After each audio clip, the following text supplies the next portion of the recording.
ఓం శాంతి 25/3/2026 మధురమైన పిల్లలు, మీరు మహావీరులు.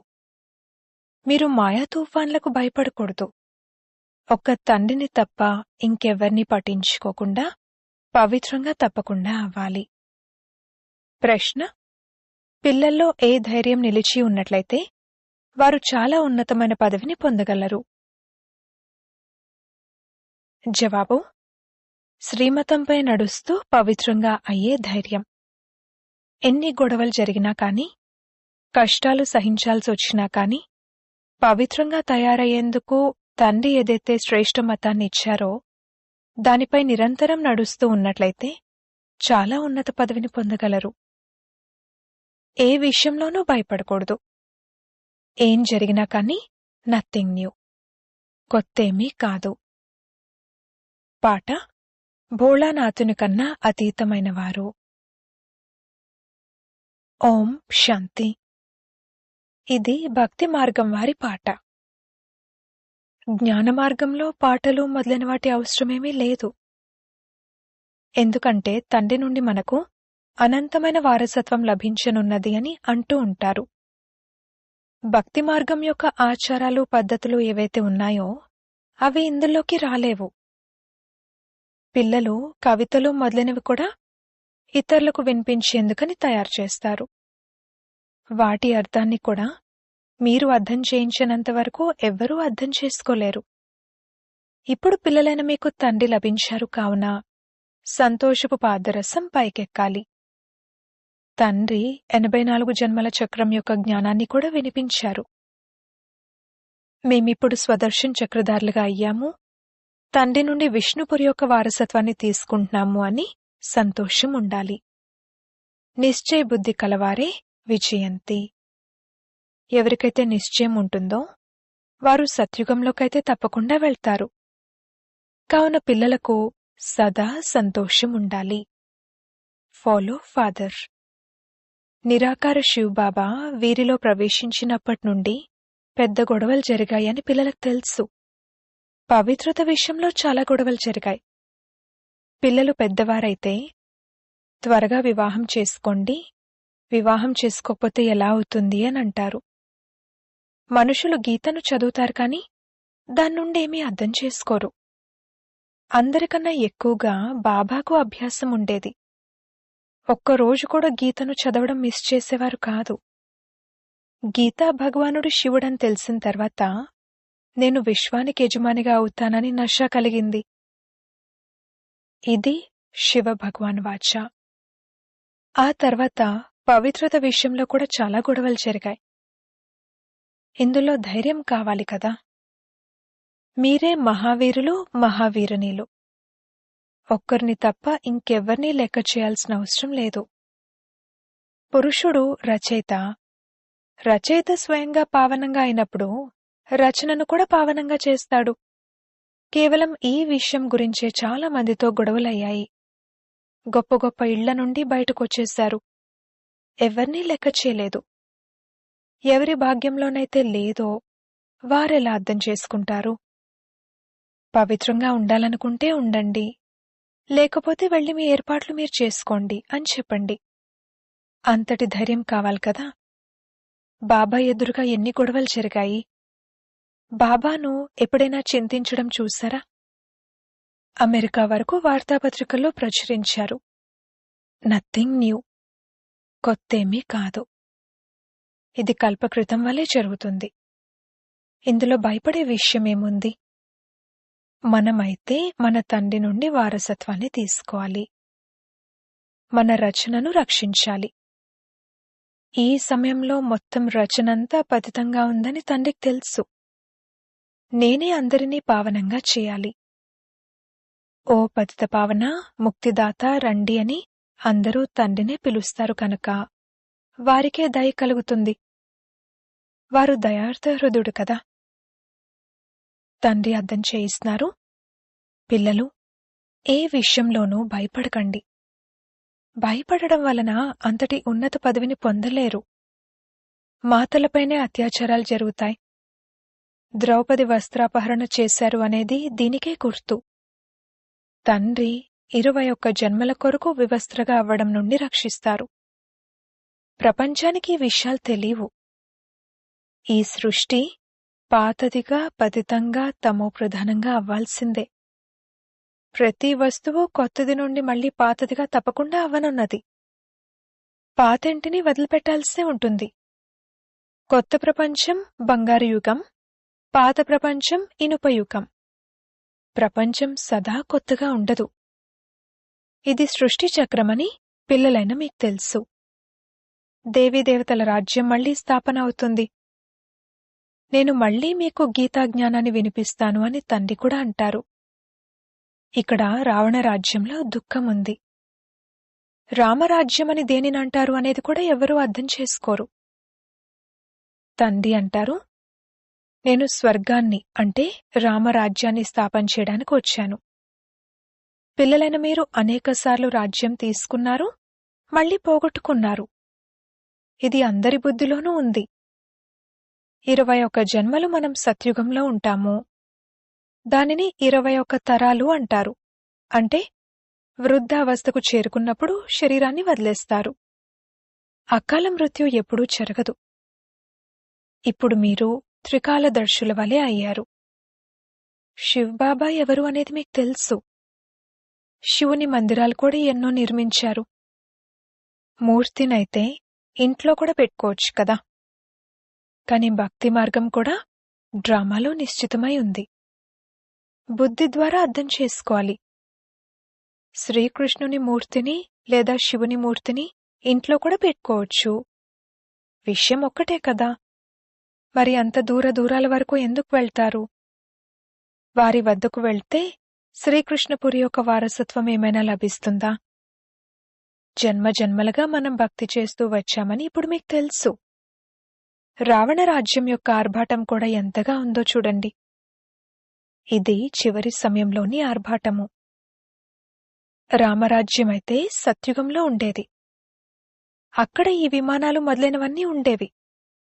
తర్వాత అవన్నీ మాయమైపోయాయి. మళ్లీ ఈ సమయంలో అవన్నీ వెలువడ్డాయి. ఇప్పుడు వారు ఇవన్నీ నేర్చుకుంటున్నారు. నేర్చుకునేవారెవరైతే ఉన్నారో వారా సంస్కారాలను తీసుకువెళ్తారు.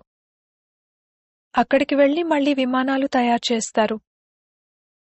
ఇవి భవిష్యత్తులో మీకు సుఖాన్నిచ్చే వస్తువులు. ఈ సైన్స్ మీకు తర్వాత ఉపయోగపడుతుంది. ఇప్పుడు ఈ సైన్స్ దుఃఖం కోసమే ఉంది. తర్వాత అక్కడ సుఖం కోసం ఉంటుంది. ఇప్పుడు స్థాపన అవుతుంది. తండ్రి కొత్త ప్రపంచం కోసం రాజధానిని స్థాపన చేస్తున్నారు. కావున పిల్లలైన మీరు మహావీరులుగా అవ్వాలి. భగవంతుడు వచ్చి ఉన్నారని ప్రపంచంలోని వారికి ఎవరికీ తెలీదు. తండ్రి అంటారు, గృహస్థ వ్యవహారంలో ఉంటూ కమల పుష్ప సమానంగా పవిత్రంగా ఉండండి. ఇందులో భయపడే విషయమేమీ లేదు. మహా అయితే తిడతారు. నిందలైతే బాబా కూడా చాలా వచ్చాయి. అందుకే శ్రీకృష్ణుడు నిందలు పడినట్లుగా చూపిస్తారు.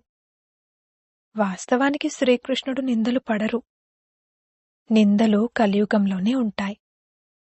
ఇప్పుడు మీకు ఏ రూపమైతే ఉందో అది కల్పం తర్వాత మళ్లీ ఈ సమయంలో ఉంటుంది. ఈ రూపం మధ్యలో ఎప్పుడూ ఉండదు. ప్రతి జన్మలోనూ ముఖ కవళికలు మారిపోతూ ఉంటాయి. ఈ డ్రామా నిశ్చితమై ఉంది. 84 జన్మలలో ఏ ముఖ కవళికలతో జన్మలు తీసుకున్నారో మళ్లీ అలాగే తీసుకుంటారు.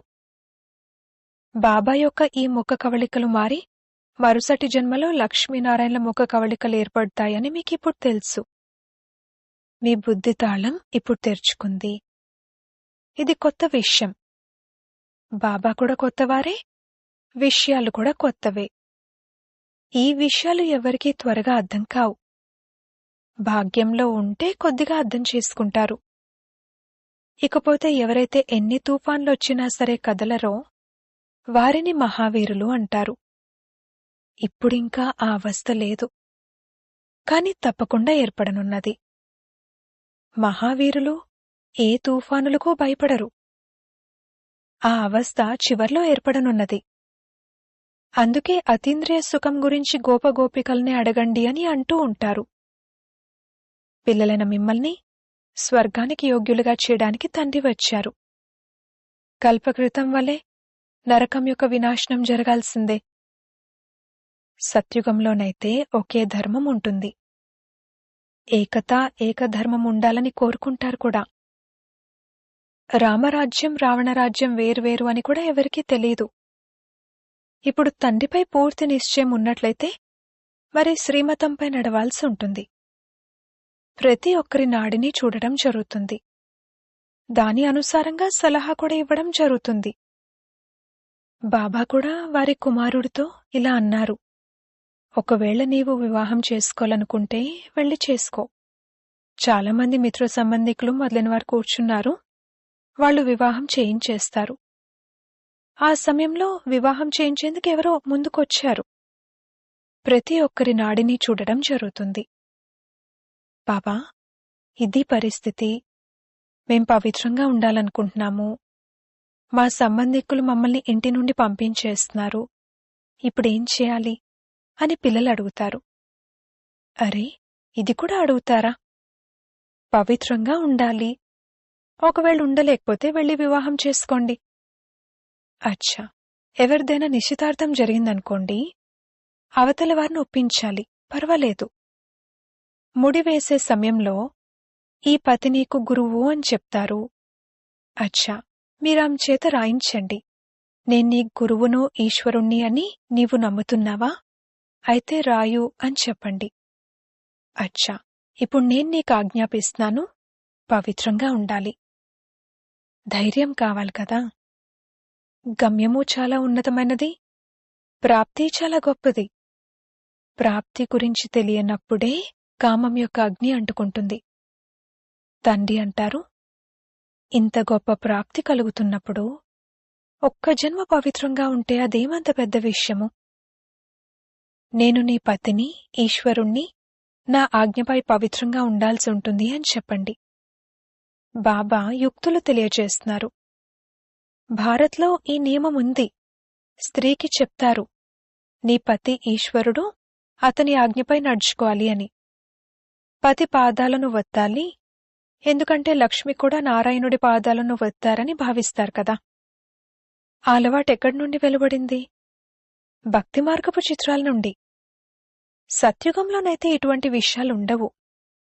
లక్ష్మి నారాయణుడి పాదాలు వత్తడానికి అసలతను ఎప్పుడైనా అలసిపోతారా? అలసిపోయే విషయమే ఉండదు. అది దుఃఖపు విషయం అవుతుంది. అక్కడ దుఃఖము, నొప్పి ఎక్కడి నుండొస్తాయి? అందుకే బాబా ఫోటో నుండి లక్ష్మి చిత్రాన్ని తొలగించారు. బాబాకు నష అయితే ఎక్కుతుంది కదా. వారికి బాల్యం నుండే వైరాగ్యం ఉండేది. అందుకే చాలా భక్తి చేసేవారు. కావున బాబా చాలా యుక్తులను తెలియచేస్తున్నారు.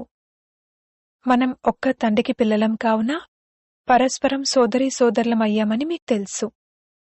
తాతగారి నుండి వారసత్వాన్ని తీసుకుంటాము. ఓ పతిత పావన, సీతలందరి రామ అని తండ్రిని పతిత ప్రపంచంలోనే పిలుస్తారు. తండ్రిని సత్యం అంటారు. వారు సత్యఖండాన్ని స్థాపన చేసేవారు. వారే మొత్తం సృష్టి యొక్క ఆది మధ్యాంతాల సత్యమైన జ్ఞానాన్ని మీకిస్తారు. ఇప్పుడు మీ ఆత్మ కూడా జ్ఞానసాగరునిగా అవుతుంది. మేము బాబా శ్రీమతంపై నడవాలని మధురమైన పిల్లలు ధైర్యం ఉంచాలి. అనంతమైన తండ్రి అనంతమైన రచనను స్వర్గానికి యజమానులుగా తయారుచేస్తారు. కావున పురుషార్థం చేసి పూర్తి వారసత్వాన్ని తీసుకోవాలి. బలిహారం అవ్వాలి.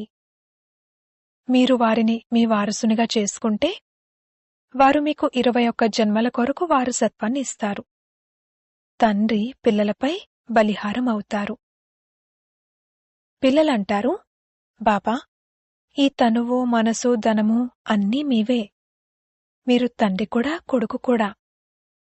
త్వమేవ మాతాశ్చ పితా త్వమేవ అని పాడతారు కూడా. ఆ ఒక్కరి మహిమ ఎంత గొప్పది. వారినే సర్వుల దుఃఖహర్త, సుఖకర్త అంటారు. సత్యుగంలో పంచతత్వాలు కూడా సుఖాన్నిచ్చేవిగా ఉంటాయి. కలియుగంలో పంచతత్వాలు కూడా తమో ప్రధానమైన కారణంగా దుఃఖాన్ని ఇస్తాయి. అక్కడైతే సుఖమే ఉంటుంది. ఈ డ్రామా తయారై ఉంది. ఇది అదే 5000 సంవత్సరాల క్రితం జరిగిన యుద్ధమని మీకు తెలుసు. ఇప్పుడు స్వర్గస్థాపన జరుగుతోంది. కావున పిల్లలు సదా సంతోషంగా ఉండాలి. భగవంతుడు మిమ్మల్ని దత్తత తీసుకున్నారు. ఇక పిల్లలైన మిమ్మల్ని తండ్రి అలంకరిస్తారు కూడా, చదివిస్తారు కూడా. అచ్చా,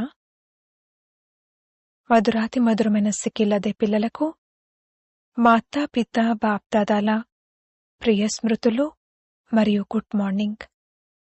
ఆత్మిక పిల్లలకు ఆత్మిక తండ్రి నమస్తే. ధారణ కొరకు ముఖ్య సారము. మొదటి పాయింట్, సదా తండ్రి సమానంగా అయ్యే ధైర్యం ఉంచాలి. తండ్రిపై పూర్తిగా బలిహారం అవ్వాలి. 2, ఏ విషయంలోనూ భయపడకూడదు. పవిత్రంగా తప్పకుండా అవ్వాలి.